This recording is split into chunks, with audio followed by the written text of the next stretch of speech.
Hello all, today in this video I am going to show an comparison between the different kernel functions in SVM, and in this video we will show the linear kernel, and in the next video we will just work with some other SVM kernels and will make an comparison that which kernel is providing the better results with this particular data set. For that we have used the heart disease data set.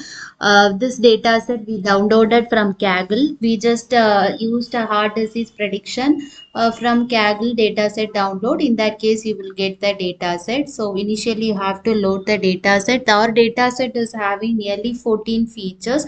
Among them, the first 13 will serve as the X variable, and the last target one will serve as the Y variable. And you can notice that while seeing itself, you can notice this old peak is the only one which is fold type. All others are integers.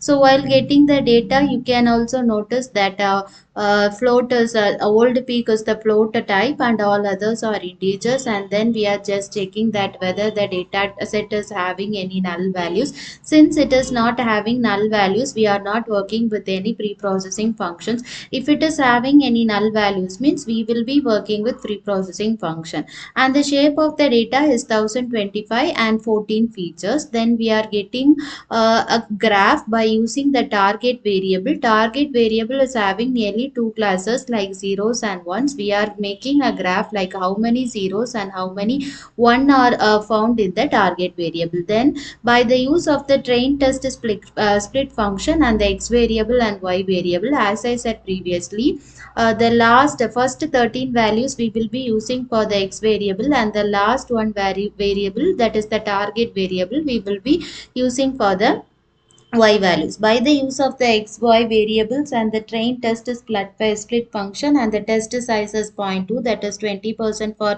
testing and remaining 80% for training, we are determining variables like x train, x test, y train and y test. Then we are determining our linear kernel. For that, initially we have to import the library which is used for SVM. Then within the SVM library, we are calling this SVM library within a variable, and that here you are using the kernel as linear.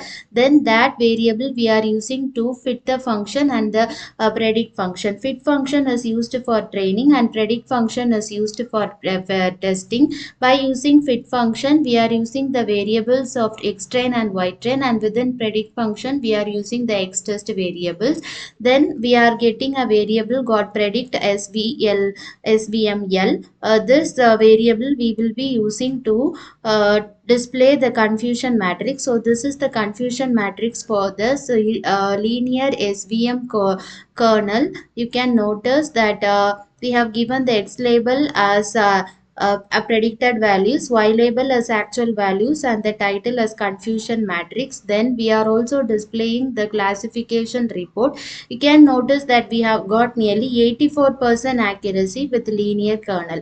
In the next video, we will be working with sigmoid kernel. So if you are interested in knowing some demo video like this, means please let us know in the comment box. So if we are aware of it, means we will be definitely making a video regarding it. Thank you.